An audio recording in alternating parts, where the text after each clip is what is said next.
The following is an It Was a Thing on TV special presentation.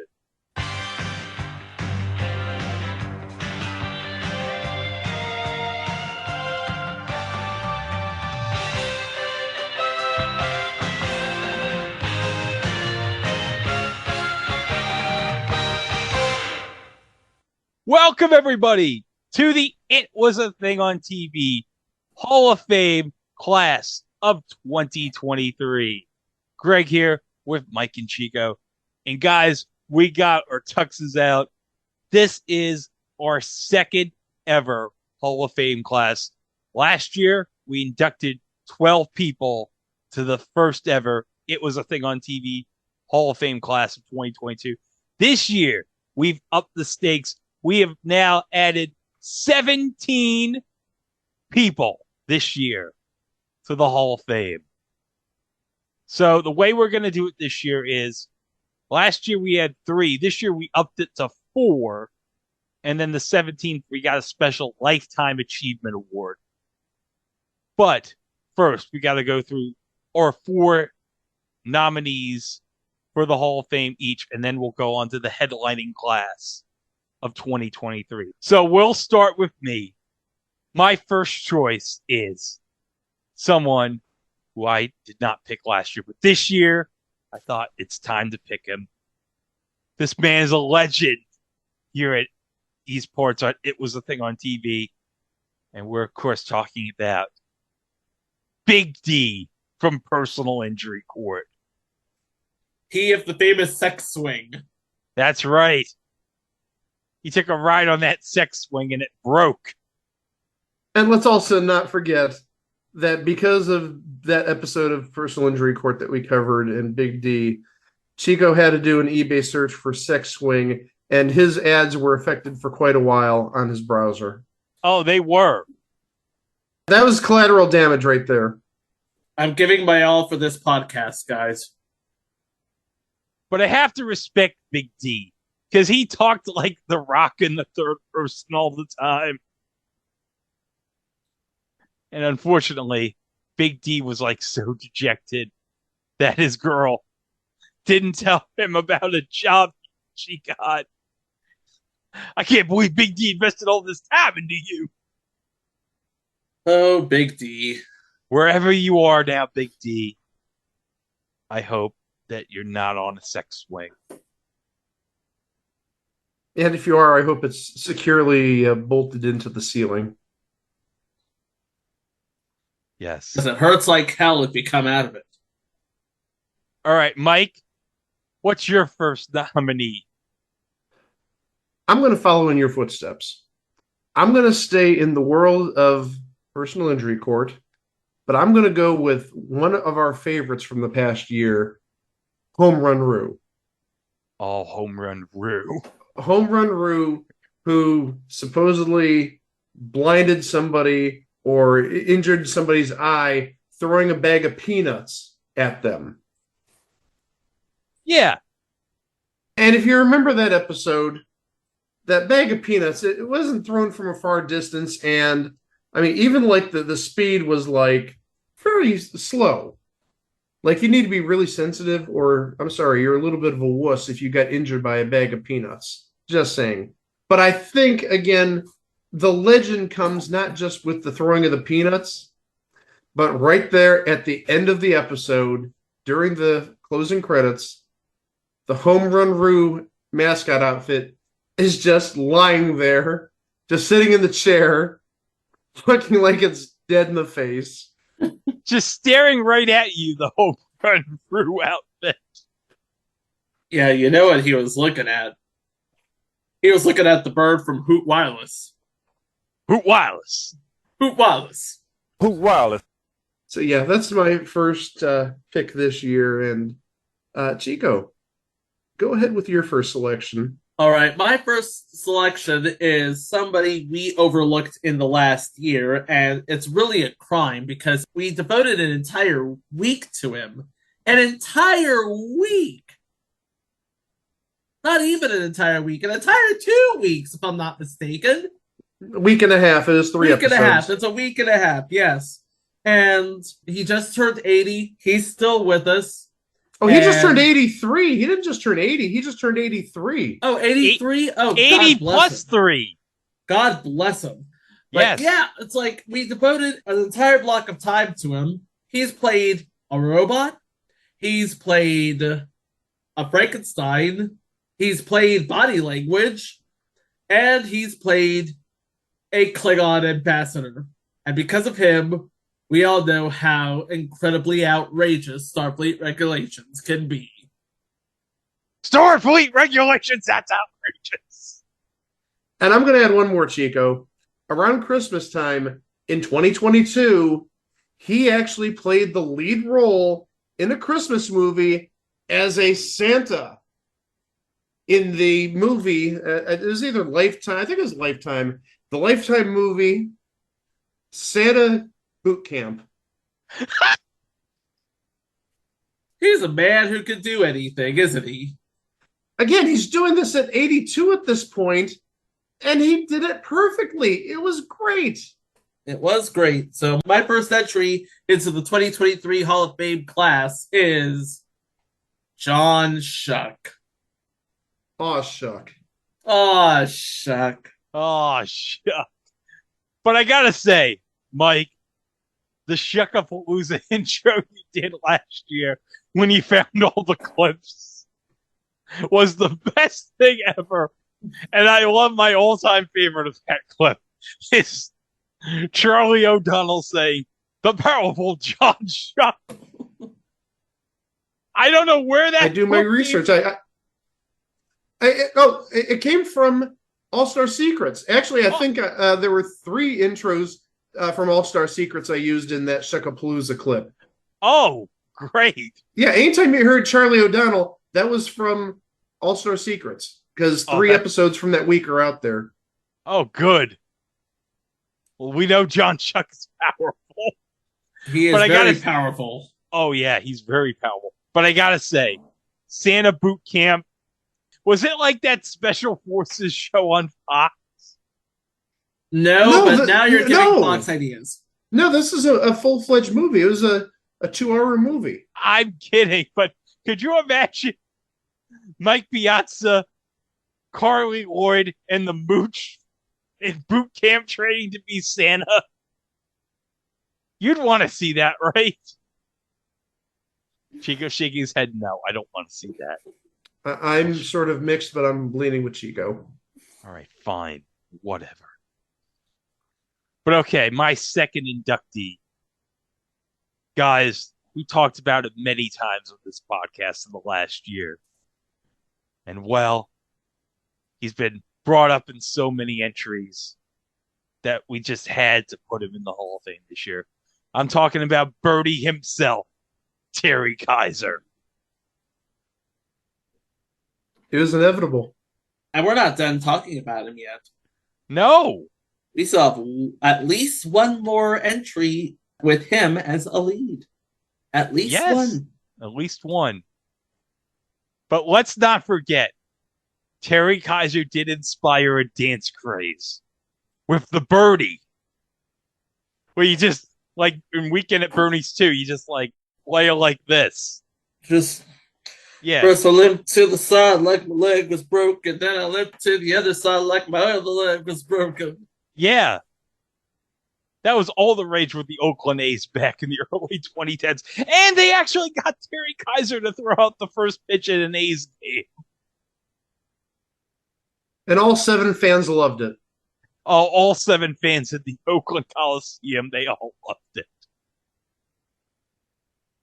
But I'd be remiss if I did not mention my favorite scene from Weekend at Bernie's. The scene where he's like on the where he's like his body's flailing around on the boat and he hits the buoys. It just is a ding ding ding ding ding ding ding ding ding. Oh, I just laugh the F up every time I see it. Oh, congratulations, Terry. All right, Mike, who's your second pick?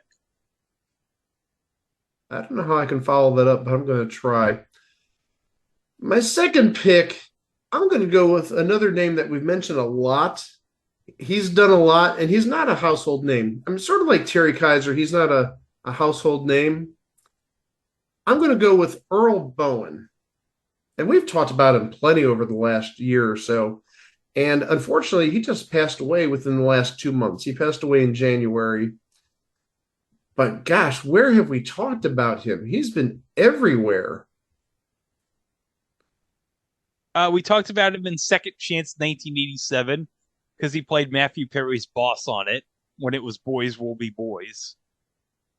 Well, we just talked about him recently. We talked about him on Madden's Place last week That's because right. he played a judge. Yeah. Within like the last week or so, I was watching some last season episodes of Soap, and Earl Bowen popped up. He played a doctor, at least on one episode. I thought I saw he was on more than one episode. And if I'm not mistaken, Chico, the only person other than Arnold to be in all three Terminator movies, the first three at least. Yep. Yeah, as a psychiatrist. So yeah, he's been all over the place. Yes. All over the place, yeah. And just taking a look at his CV, as it were. We talked about him in Mr. President. Oh, yeah, that's right. Mr. President. Hold on a second. George, I know you wanted a paycheck from that show, but when that came on the air, what was your reaction? Turn it off!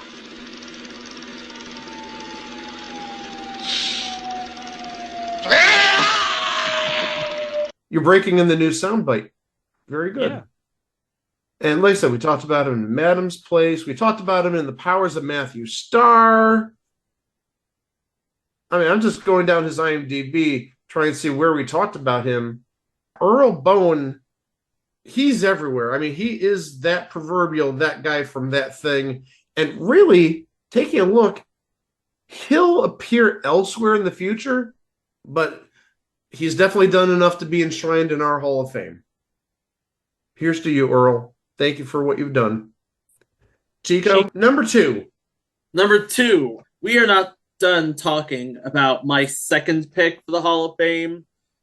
Okay, so Mike was just talking about that guy from that thing. But my second pick, we are not done talking about him because his voice is legendary. Legendary. You all know him as the heartbeat of R&B. He's had several career comebacks in his day. He is a Zack of all trades. He is the voice of the Sears Teledisc catalog. You betcha bottom dollar. He also had 14 episodes where his was the male voice playing off of Dionne Warwick in perhaps the greatest theme music we have ever had the pleasure of covering on this show. My second pick for the Hall of Fame, the one, the only, Mr. Luther Vandross. You forgot one thing about Luther Vandross. What's that? He's been the voice of One Shining Moment for the last, almost 20 years. Yes, with the exception of that 1 year where they had Jennifer Hudson and it was terrible. And I love Jennifer Hudson, but no. But yeah, let's never forget that Sears Teleshop Laserdisc catalog where gotta be Cheryl Teagues. Gotta be Cheryl Teagues. And we all know what all the dads in 1981 were doing when that part came up. You know what was going on. They were playing craps. They were playing craps. I don't know what Ernest Borgnine was doing. I masturbate a lot. Oh, I bet you Ernest rewound that part plenty of times. Yeah, bet your bottom dollar. Because Cheryl Teagues always said. Anyway. So next we're going back to Greg for his third pick. Yes. Well, we've mentioned this man, of course, in the Match Game Hollywood Squares Hour. And then we mentioned him in Delta House. And we mentioned him a bunch of times. Of course, he was an actor, and then he transitioned to a director of many future entries on this podcast. I'm talking about the one, the only, Mr. Pembroke himself, J.B. Widows. Nice. Yes.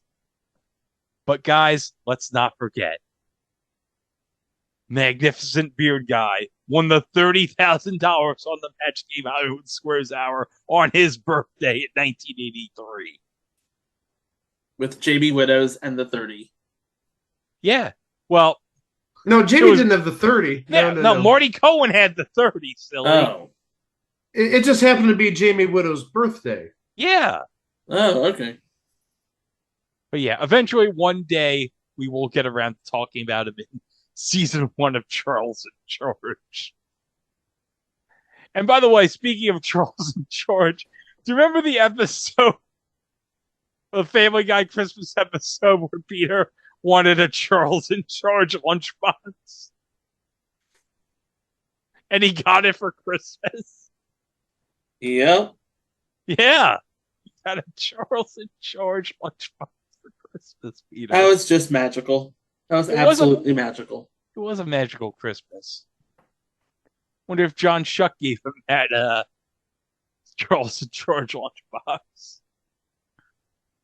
But also, let's not remember, Zap sweep the Oscars, according to The Onion. Wow. Mike, pick number 3. Okay, this person doesn't have the credentials of some of the people we've mentioned, but he's just a television legend. We've only talked about him thus far twice. We talked about him within the first 10 episodes of the podcast, and then we just talked about him last week. We did not talk about this guy anywhere between episodes 7 or 8 and 353 or 354. Who I'm talking about is Charles Nelson Riley. He's that quintessential actor, bon vivant. I'm sure you've heard that term describing him. Just multi-talented. He's a director. He's an actor. He's a comedian. He's a very funny guy. He's a person I wish I met sometime in his lifetime. Obviously, he hasn't been with us for well over 15 years, but his personality just lights up a room. And I mean, if you ever watched the old Match Game back in the 70s, and even the Match Game Hollywood Squares Hour, and even Match Game in 1990, he's got this sort of smirk on his face that he sometimes gives when he gives either a really bad answer or pokes fun at Brett Summers or something like that. And I'm sorry, that kills me every time. That smirk that Charles Nelson Riley gives. And just in case you need references as to the shows that we talked about him on, like I said, we talked about him on Madam's Place last week. And then the episode this is episode 7 or so, was Lidsville. Oh, yeah. And we haven't talked about him since, between episode 7 and episode 353. And actually, we're going to talk about him next week because I found something that, oh man, this is I don't know if somebody was on some sort of drugs when they did this, but also given the production company that did this, it's kind of not surprising they went way off the wall. But yeah, we're going to talk about Charles Nelson Riley next week in probably one of the most unusual roles a decent personality, a decent actor has ever done. I don't want to give it away, but also at the same time, there's probably a reason why you never heard from this show Charles Nelson Riley. It may be one of those things that he just wanted to keep as a blip on his resume, on his highlight reel. But it's out there. It's online, bits and pieces. I don't think there's any complete episodes, but we'll talk about that next week. So that's my third. Oh, by the way, when we do Pilot Month 2023, we do have a pilot that has Charles in it. Oh, okay. Yeah. All right. Okay. So we got 2 entries to look forward to with Charles in it. So CNR, that's number 3. Chico, what's number 3 for you?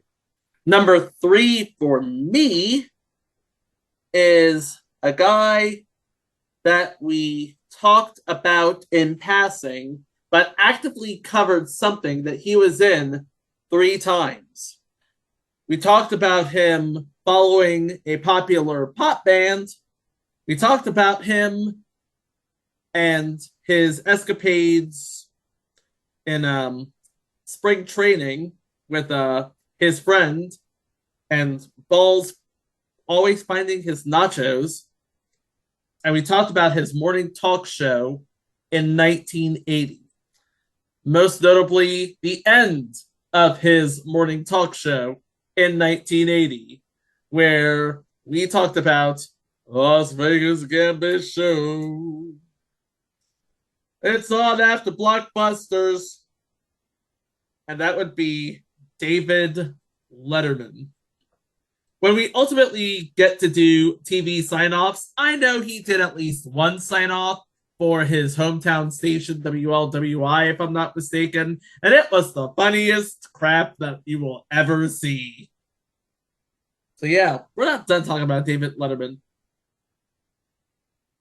But also, I'd be remiss if I didn't mention the fantastic official David Letterman channel on YouTube that curates all 33 years of Late Night with David Letterman through The Late Show with David Letterman. And man, the random clips they find from the show at like certain times where it can be timely is so amazing. Like, I think like they found a clip recently for the first anniversary of the Will Smith Chris Rock slap. I think all the way back from 2011 where Chris Rock is talking some crap with Will Smith. And I'm like, oh yeah, this beef go back years. But also I'd be remiss if I didn't mention some of the wonderful moments with Larry Bud Melman, because we did the Larry Bud Melman Centennial back in 2021. And let's not forget the bus station with Larry. That was a great moment with Dave just dying of laughter during it. Welcome to New York.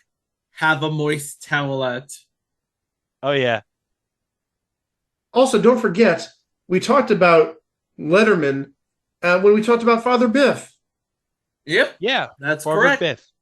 We did the all the Letterman bits from over the years. All the fake shows like Father Biff and The Chris Elliott Jr. show and Pat and Kenny read Oprah transcripts.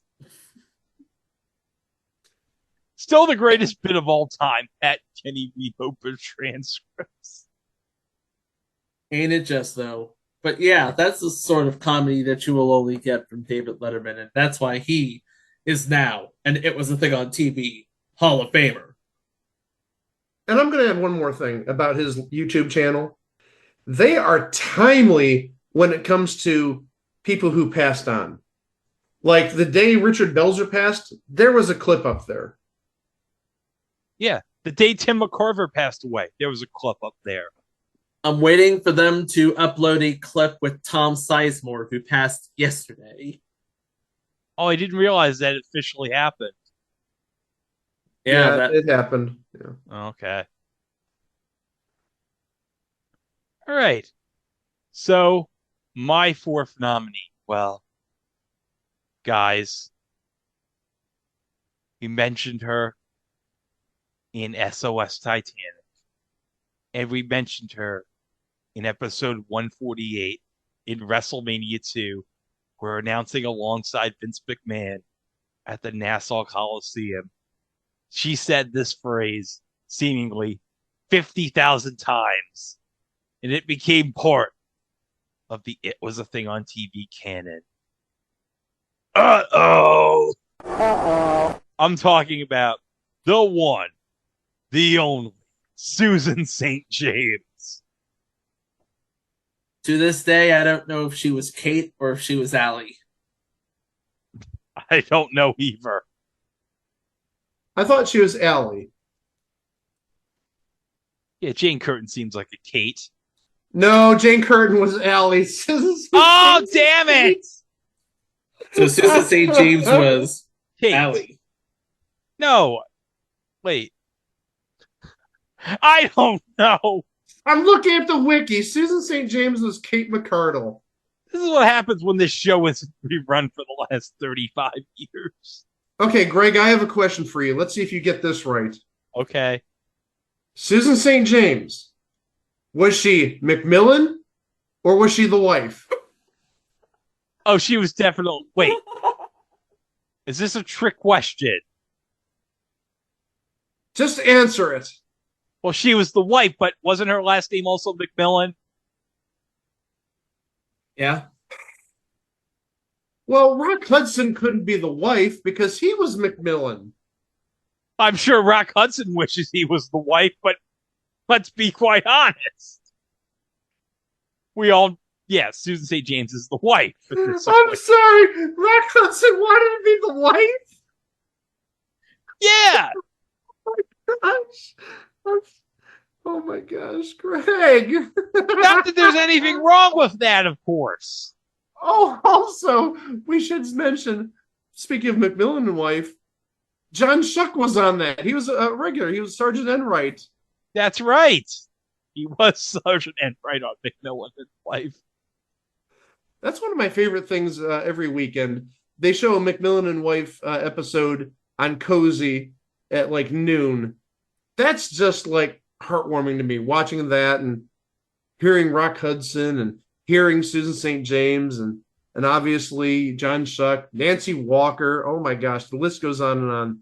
That was some magic back in the 70s, the NBC murder mystery movie. I got a question. Is there any point where she says "uh-oh" during McMillan and wife? I haven't seen one yet. That doesn't mean it doesn't because clearly, they've got what, like 40, 50 McMillan and wife movies. So I'd have to watch like for the entire year, but I haven't seen it yet. Oh, well, I hope there is a scene where she says If there is, you'll be the first one to find out. Oh, yeah.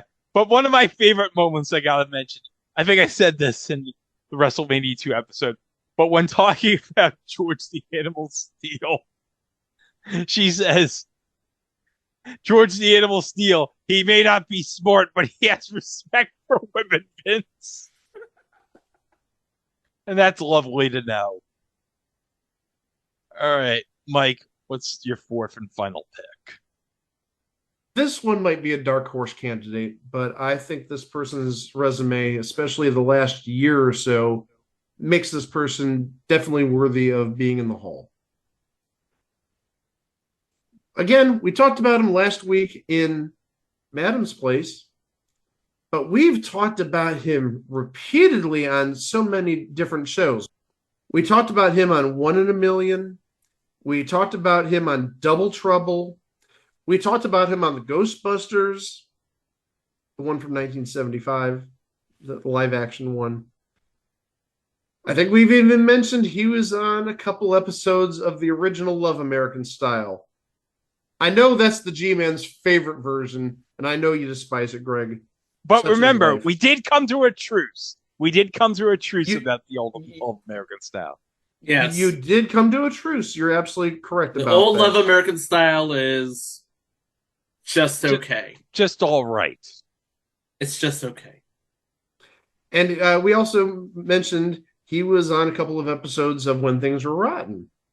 But like I said, the only thing that he was on a regular basis, at least among a show that we've covered, is One in a Million, where he played Max Kellerman, not the Max Kellerman that hosted IMAX and was the first host of Around the Horn. No, not that Max Kellerman. The gentleman I'm talking about is Carl Ballantine. Primarily known for being a magician, and actually a lot of the shows that he's been on that we've covered, he played a magician in some capacity. He did magic on Madam's Place. I think we had him as a magician on Double Trouble. He was on an episode of Black's Magic. Oh, there's another magician. We're gonna cover Black's Magic because anything to talk about Hal Linden. What can I say? The one thing that he didn't appear on, surprisingly, another show that I think has an eventual cover because it ran 1 year, but also it's supposedly a very good show, is The Magician with Bill Bixby. Never appeared on that. But yeah, after like 4 or 5 mentions of him specifically in like the last year, I really think that Carl Ballantine is deserving of this honor. All right, Chico, your last one. This is the final one before we get to the headliners. Yes, it's the final one. We talked about him a number of times. He is one of the journeyman quiz show hosts. He is one of the most underrated, understated, legendary MCs of ours or any time. He comes from great game show hosting genes. I don't know what they put in the water in Kentucky, but they make really good game show hosts. He is the younger brother of Jack Nars. He is James Nars, but you know him as Tom Kennedy. Dr. IQ himself. Did we talk about him on Price is Right, not involving Parker or Carey? No, we talked about him on Break the Bank. Break the Bank, that's what it was. That's what it was. My mistake. So yeah, this guy, he just seems adept at any job he does. And he's very much missed. Try to see what else we may have talked about with him. Oh, Password. No, that wasn't Password. No, not Password Plus. No, we would have talked about him on Password Plus because he was the host on the final episode where Tom Poston had a brain fart. Yeah, Tom Poston had an accident. Tom Poston and his game show chicanery, as it were. Yes. Like he gave an illegal clue. How much money did he cost the contestant again? Like 20 grand? Well, I think they won like 12 grand, but he cost him like 8,000. Yeah. Oh, that sucks. It does indeed suck. Oh, we also talked about him on 50 Grand Slam. How could I forget that? I would like to forget 50 Grand Slam. And also, he did host Split Second, which is getting a reboot next month. So be on the lookout for that. Yeah, on GSN with John Michael Higgins. Yep. They could not have picked a better host for that. I'm going to add this one before we move on. We referred to this once, but this did involve Tom Kennedy. So I think it's fair game. We talked about Peter Haskell once, and I mentioned a very weird clue that somebody gave on You Don't Say 1975 to him, involving a release of air from somebody's body. You're thinking fart. And the word they were going for was sigh, for Saigon. So we did refer to Tom Kennedy on that. Wait, we did refer to Tom Kennedy because didn't you inform me that there's an episode of the original You Don't Say with Keenan Wynn in it? Yes. Yeah, Keenan Wynn. I think it was Keenan Wynn and Mary Tyler Moore were on the same episode or the same week. That is fantastic. Keenan Wynn and Mary Tyler Moore and Tom Kennedy. And also, going back to Shuckapalooza that we talked about earlier, when we say, aw, shuck, that's what Tom Kennedy said after a gauntlet loss. Aw, shuck. Oh, shuck. So those are all of our individual inductees. But before we get to the headliners of the class of 2023, we have a special award. It's a Lifetime Achievement Award for service above and beyond the Call of Duty in things on TV. And that would go to the late, great Gilbert Gottfried. Yes. And let me just say, when we started this podcast back in 2019, there were two podcasts that I think inspired us to do this. The first, of course, was Omnibus, but the other was Gilbert Gottfried's Amazing Colossal Podcast. And interestingly enough, one person who follows us on Twitter is Frank Santopadre from Gilbert Gottfried's podcast. Yes. But let's not forget the many shows Gilbert did over the years. Of course, we can't forget Up All Night. No, we cannot forget Saturday Night Live, the 1980 season. Yeah, that was a good one. Well, not a good one for that year, but I mean a good episode for us. Good material for us. Oh, and wait, do we have Problem Child, the animated series, as a future cover? If we don't, we should. We'll probably cover that one day. And of course, we can't forget the 1998 to 2004 version of the Hollywood Squares. Oh yeah, the greatest game show moment of all time. You fool! The one game that took forever. It was such a great moment. We did talk about Gilbert in the one mini-sode with Tidy from SNL, where he was the voice of Napoleon. What a messed up animated movie. A messed up fake animated movie. Tidy. That was so amazingly stupid. But yeah, Gilbert, we miss you. And hey, you're in the Glasses of Lifetime Achievement Award winner. And yeah, thank you for all the memories. Okay. And you deserve it. You are a legend. You are also a driving force for this podcast, and we thank you. Yes. Now, let's go into the top 4 inductees. The no doubt about it choices for this year's Hall of Fame class. And we're going to start first with somebody I think we first discussed all the way back in episode 50. And I think one of the best episodes, I think, from the first 100 episodes, the pilot tag team of Jesse Ventura. And I think we've talked about him again in WrestleMania 2. We talked about him in the gang wrestles for the troops. We talked about him in the Super Mario Brothers Super Show.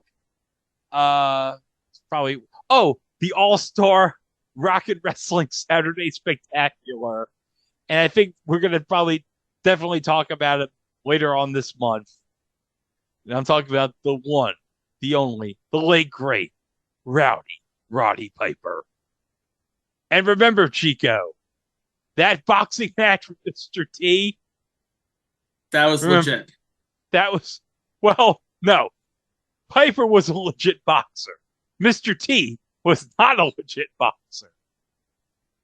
It was a worked match, and Mr. T could not throw a worked punch on Roddy, which was so bad. Roddy had to throw his stool at Mr.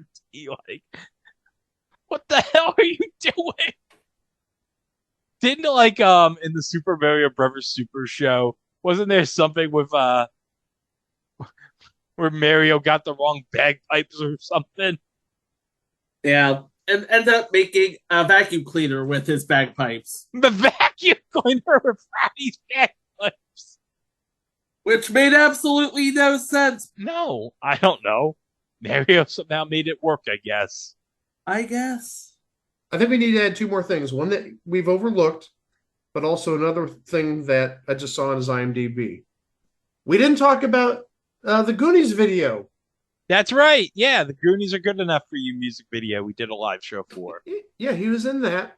And also, just again, taking a look at IMDb, he was on an episode of Silk Stockings. What? He was on an episode of Silk Stockings. It looks like it was an episode from when it was on CBS Late Night, but he was on one episode of Silk Stockings. I definitely think that aired after Monday Night Raw, probably on USA. But hold on, Mike. Now I get to turn the tables on you. Was he the man meter of the week? I think he would be more of a comic foil on that episode. He's just too old to be man meat at that point. He would have been close to 40. He would have been like 38 or so. So no, I don't think he would have been the man meat. Oh. I'm sorry. Eh. But let's not forget the Maniac.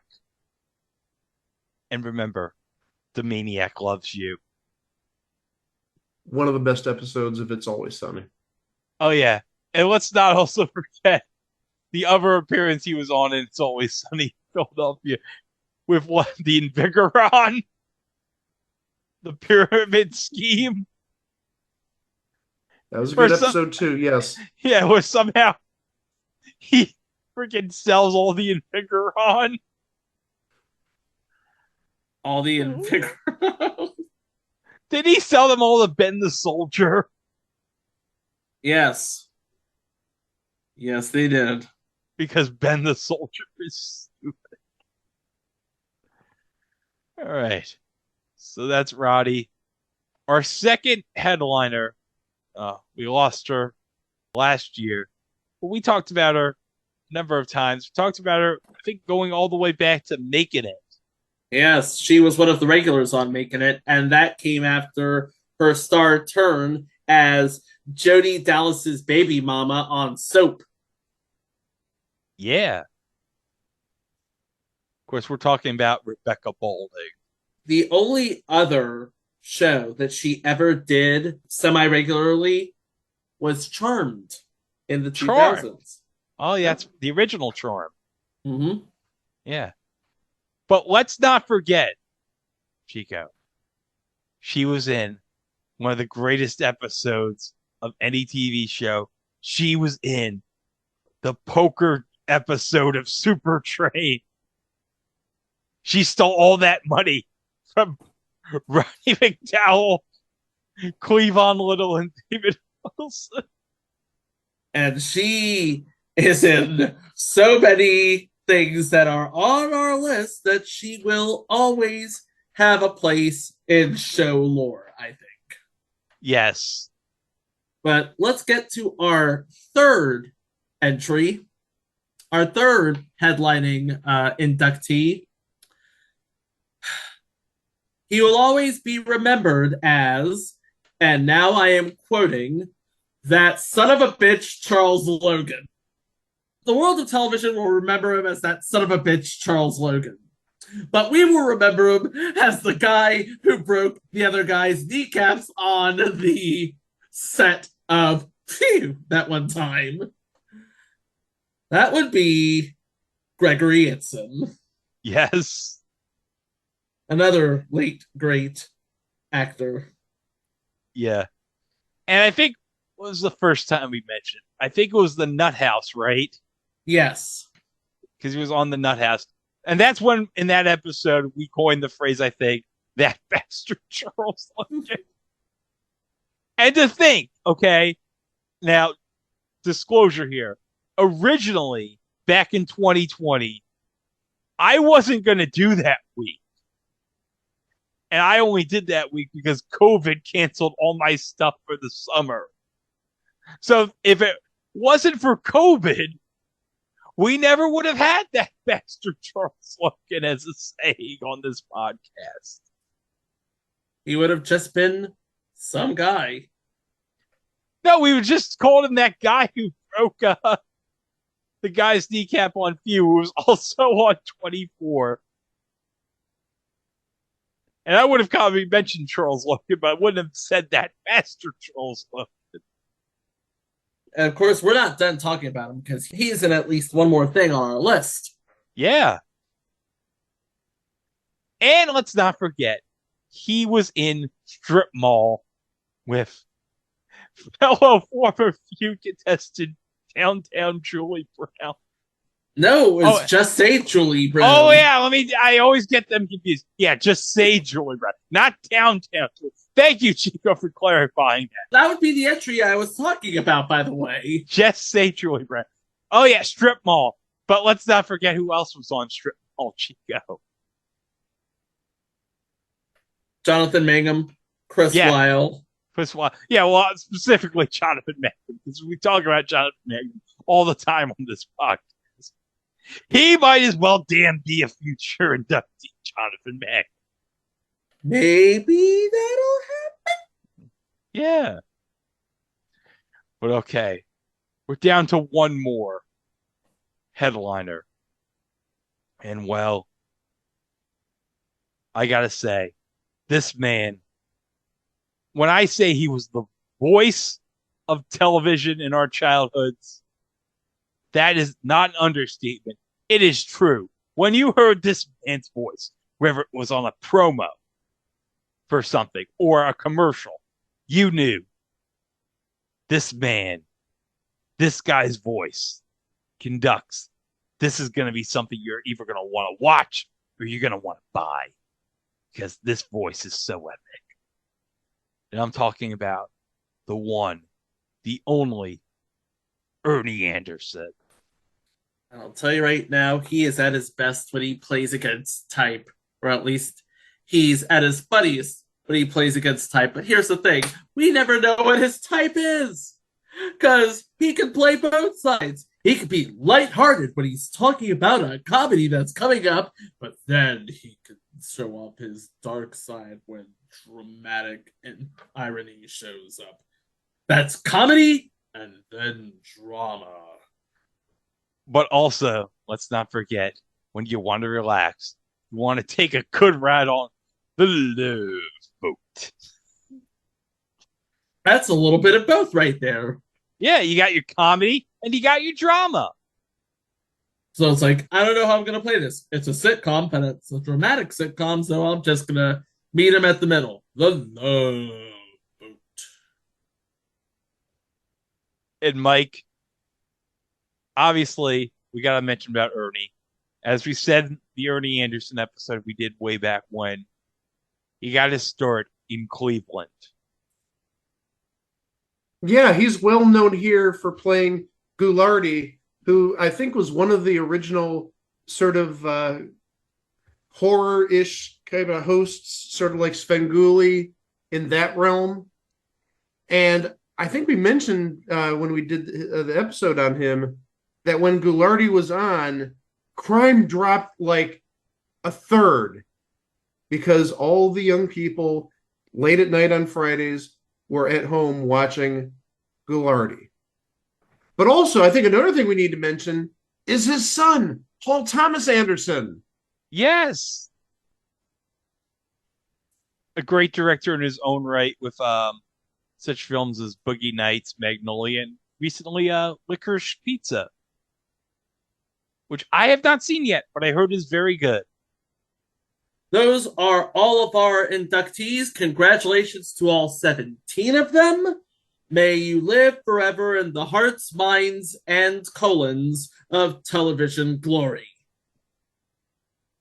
But this only opens up the way to the class of 2024, who is already gearing up their acceptance speeches right now.